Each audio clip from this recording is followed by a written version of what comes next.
Now, continuing on our program tonight, it is my very deep privilege to present to you the former President of the United States, Herbert Hoover.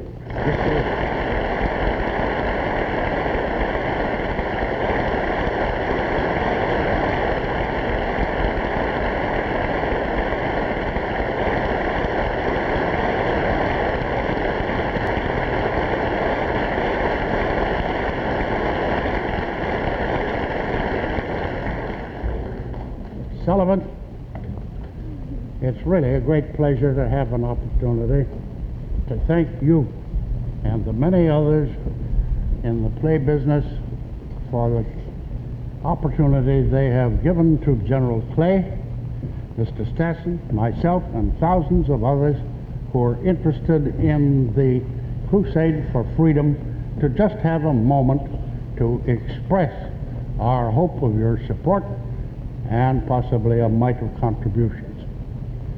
I don't need to describe this movement to you.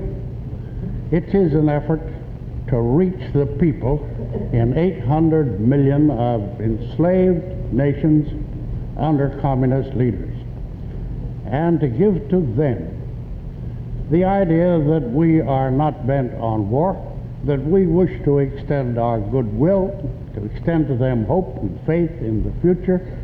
And even if we cannot accomplish the whole, if we can accomplish a bare mite, we will have done something to have alleviated the anxieties of a distraught world. Thank you. I hope you will give us your support.